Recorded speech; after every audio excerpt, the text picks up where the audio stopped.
bokk na ci cybersécurité bi nga xam ni itam moo daal di convoqué à la dernière minute les responsables yu Seneweb ginnaaw information bi nga xam ni itam jubaloon nañ ko jëm si ki nga xam ne que mu di la première dame di Absa que ni dafa daal di accoucher des na ko daal di faram-fàcce si lu mu gën a yaatoo exactement suñu ay ponk itam gis na la gën a fës bokk na si miro li nga xam ne que mu di Farba rebondissement yi nga xam ni itam am na si allant dans ce sens ma ni kon ki nga xam ne que mu di Farba Ngom jamono ji mi ngi nekk si tànk bi wuy ji li nga xam ne que moo di commission ad hoc bu assemblée nationale nekk ëllëg incha allah des na ko daal di yaatali itam si nu mu gën a yaatu ni daal di kii itam si la sortie de ses avocats bokk na si maître Doudou Ndoye et compagnie ma ni kon ki nga xam ne que moo di Farba gën na renforcer exactement son pool d' avocats pour daal di jàkkaarloog ak li nga xam ne que moo di Ousmane Sonko la itam des na ko daal di faram-fàcce si nu mu gën a yaatoo exactement den daal di yegsi si li nga xam ne que moo di discours ethniciste yi nga xam ni itam ñu commencé jug digganteeg folaadu ak gox yu ko gën a fasanti ko exactement mais tout d'abord mbokk yi da nga koy daal di commencer ak li nga xam ne que moo di accouchement présumé bu première dame di madame Absa Faye ma ni ko nag à la dernière minute les responsables yu Seneweb mu di leen daal leen woo si kanamu yoon ak wàllu ko yonal devant la cybersécurité donc la division spéciale de la cybersécurité convoqué na exactement les responsables yu site d'information boobu di Seneweb pour s'expliquer sur la publication bi nga xam ne dafa nekk niki vendredi que ni la dame madame Absa Faye dafa daal di accoucher si benn hôpital bu jege li nga xam ne que mu di Dantec en tout cas donc cette démarche s'inscrit dans le cadre de l'enquête visant à faire la lumière sur l'origine et la véracité de cette annonce jugée sensible et potentiellement erronée le même jour la présidence mu daal si réagir à travers un communiqué bi nga xam ni itam rendre na ko public ni lu nu mel dara amu si mi ngi woo les médias surtout les acteurs du numérique à plus de rigueur dans la vérification des informations avant leur diffusion exactement alors enfin ma ni kon li nga xam ne que moo di la cybersécurité di division bi wolu na ki nga xam ne que moo di les responsables de Seneweb pour daal di war a mën a déglu si information bi nga xam ni itam jug na allant dans ce sens jëm si accouchement ki nga xam ne que moo di madame Absa Faye du ñu daal di koy weddi ba mu set naka daal di jàngatee cette information de dernière minute. oui man fi may commencer mooy fu mu daanelee le communiqué.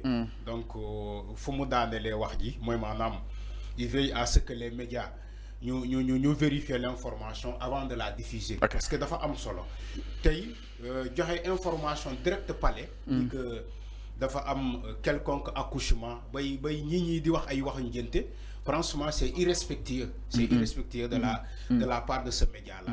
nañ ko wax te de c'est ça la réalité. C'est pas respectable. donc la première institution le palais nga ne lii am na fa alors que amu fa. fan la ñuy jëlee information bi xaw ma et aussi le directeur de publication de Seneweb xaw ma ndax information boobu daf ko rëcc wala lan. donc surtout des choses concernant le palais il faut nga xoolaat. pour xam ni réellement li ngay wax ni am na wala amul. balaa nga koy partager sur les réseaux sociaux. les gens même commencé nañu di am comment des enflammer qui les réseaux sociaux ni que loolu am na wala amul tout ça. donc je crois que c'est de la responsabilité de Seneweb.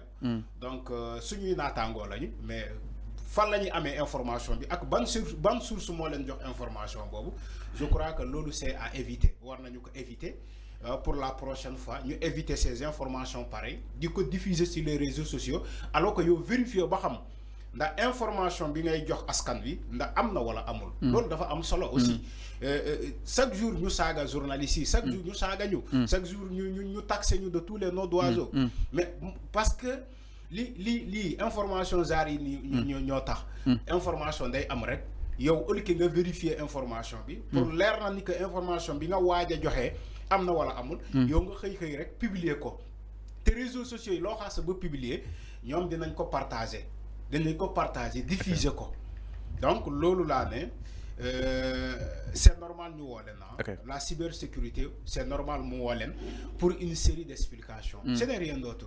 Il n'est pas dit que dañ leen di jàpp yóbbu leen kaso. ça aussi il faut qu'on le dise à la population. non parce que information bu mel ni bu amee. surtout bu concerné palais il faut que les corps là ñu woo la les corps d'élite là mooy maanaam les officiers de police judiciaire yi enquête ci ces genres d'information surtout la cybersécurité donc il faut que mu woo la pour entendre la déglu la à travers une série d'explications ne lan foo jëlee information bi kan moo la ko jox ban source moo ko même bu fekkee da ngay garder source bi mais il faut nga joxe explication fan nga ko jëlee est-ce que bi nga ko amee est-ce que essayer nga vérifier ba xam ndax information bu ñu la jox leer na wala amul am na wala amul loolu yëpp ñoom dinañ la laaj ces questions là donc c'est naturel pour ñu woolu leen ñun ñëw ñu entendre leen c'est pas un crime ni un délit c'est tout à fait normal parce que on est dans un pays organisé un pays de loi et de droit et les règlements war nañu ko respecter donc au préalable donc c'est ça la réalité. Alors donc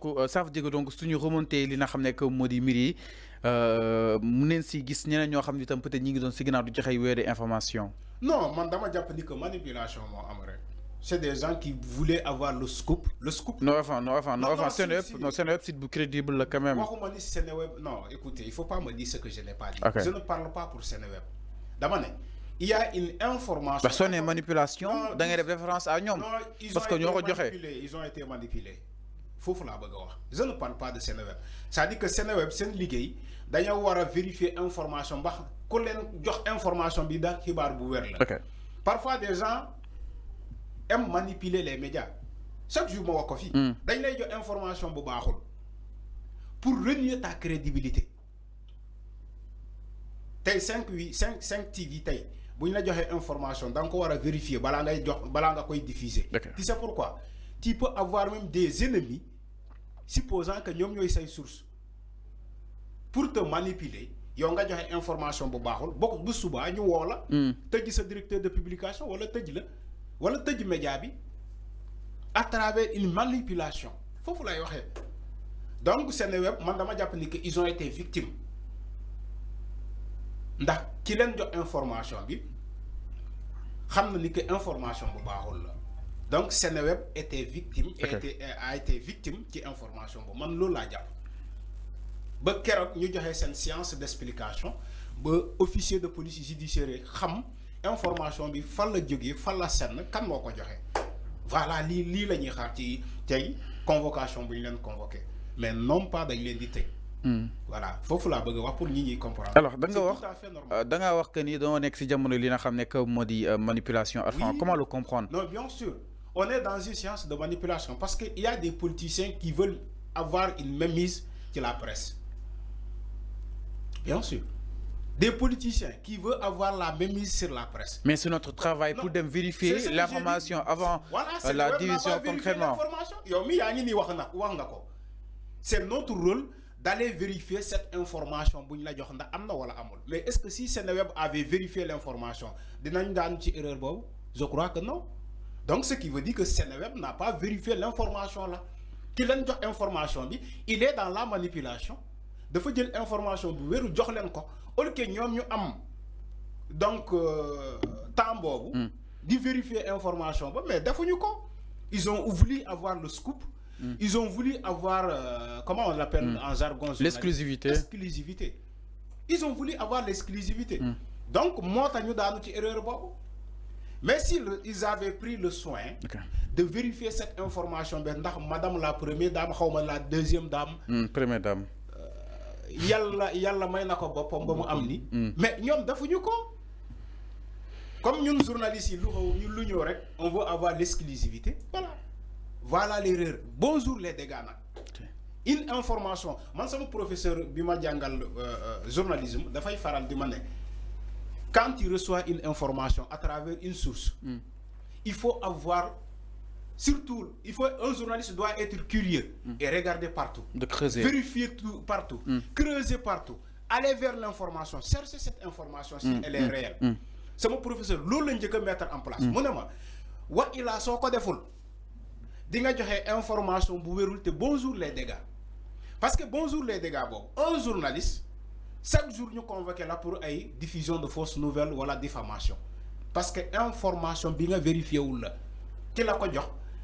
Peut-être il peut avoir un règlement de compte avec quelqu'un ou bien il peut se lancer dans la politique, dans la manipulation. Mu ñëw andi la information boo xamante ne yow boo ko vérifié woon amaana di nga am lu la leer. Mais boo ko vérifié woon bonjour les dégâts, tu diffuses une fausse nouvelle et les dégâts Alors, c'est clair, exactement. Donc, la cybersécurité convoque les responsables du média Seneweb. Jëm si information bi nga xam ni itam divulgué nañ ko jëm si madame Absa Faye ni dafa daal di suñu borom may na ko boppam exactement. Donc, la division spéciale de cybersécurité a convoqué ses responsables et que indi ay explications sur la publication de ce vendredi dernier d'une information faisant état d'une supposée accouchement de la première dame. Alors ñu daal di ñëw itam si leneen mbokk yi ginnaaw loolu du côté de la régie exactement.